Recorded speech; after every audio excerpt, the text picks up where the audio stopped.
اللہ تعالیٰ قرآن کریم فرقان حمید میں فرما رہے ہیں کہ تم اللہ کی طرف انابت اختیار کرو، یعنی کہ اللہ کی طرف لوٹ کر جاؤ۔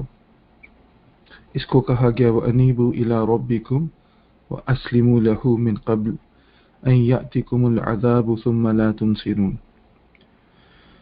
کہ بھئی تم اپنے رب کی طرف انابت اختیار کرو اور اللہ کے سامنے جھک جاؤ، یعنی کہ تسلیم کرو اس سے پہلے کہ عذاب تمہارے اوپر آئے، کیونکہ جب عذاب آ گیا تو تمہاری کوئی مدد کرنے والا نہیں ہوگا۔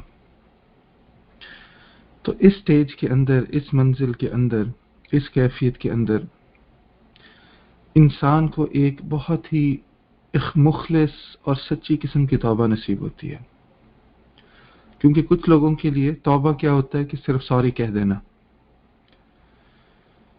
اور ان کے اندر کیا ہوتا ہے وہ جو ڈٹرمینیشن جو ہوتی ہے نا کہ انسان گناہوں سے بچ سکے اور اللہ رب العزت کے لیے انسان اعمال صالحہ کر سکے، کبھی کبھار اس قسم کا عزم اور ارادہ انسان کے اندر قائم نہیں ہوتا۔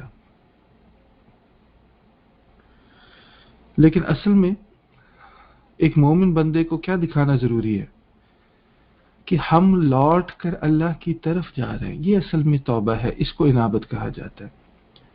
لفظ توبہ جو ہے وہ نکلا نا تابہ سے، کہ to return something to original state, یعنی کہ کوئی چیز انسان گر جائے تو دوبارہ کھڑا ہو جائے، گٹر میں گر جائے نکل کے دوبارہ کھڑا ہو جائے، بھولا بسرا ہو واپس لوٹ آئے، یعنی یہ اس چیز کو سچی توبہ کہا جاتا ہے۔ تو انابت سمجھ لیں کہ اس سے ایک ملتا جلتا، اس سے کنیکٹڈ ایک کیفیت ہے انابت اللہ، اور یہ قرآن کریم کے اندر آپ کو بہت ساری جگہوں پہ مل جائے گی۔ یعنی ایک آیت تو میں نے ابھی پڑھ دیا آپ کو، یہ سورہ زمر کے اندر ہے۔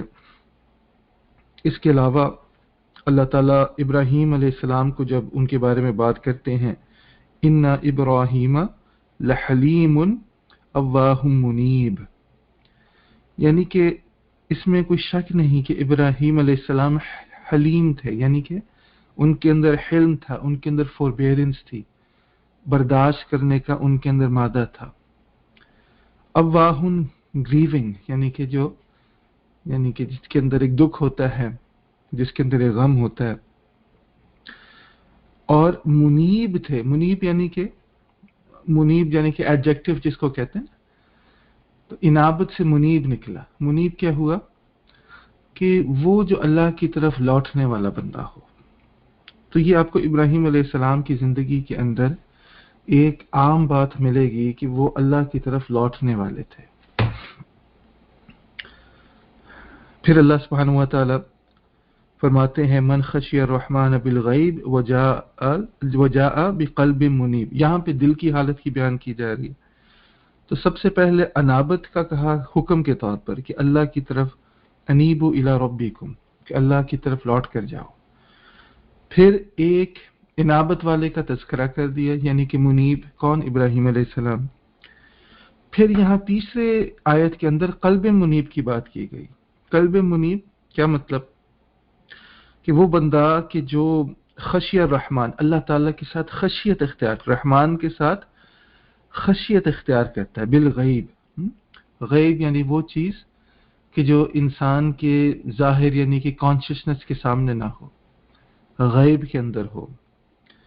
اور کیا ہوا؟ وجاء بقلب سلیم، اور وہ آیا کس چیز کے ساتھ؟ کیا چیز لے کر آیا؟ قلب منیب لے کر آیا، ایسا دل لے کر آیا کہ جو اللہ کی طرف جھکنے والا ہو، ایسا دل لے کر آیا جو اللہ کی طرف انابت کرنے والا ہو۔ ٹھیک ہے نا؟ اور یہاں پہ اللہ تعالیٰ کئی منیبین کی بھی تذکرہ کرتے ہیں سورہ روم کے اندر، وَإِذَا مَسَّ النَّاسَ ضُرٌّ دَعُوا رَبَّهُمْ مُنِيبِينَ إِلَيْهِ، کہ جب ان کے اوپر کوئی پریشانی آتی ہے، ان لوگوں کے اوپر، اور کوئی حام آتا ہے تو وہ کیا کرتے ہیں؟ وہ دعا کرتے ہیں ربہم کہ اپنے رب کے ساتھ منیبین الیہ، یعنی اللہ کی طرف جھکنے والے ہوتے ہیں۔ تو دعا کے اندر بھی کیفیت بتا دی گئی کہ جب انسان دعا کرتا ہے تو دعا اللہ کی طرف ایک رجوع الی اللہ کی کیفیت ہوتی ہے، انابت الی اللہ کی کیفیت ہوتی ہے۔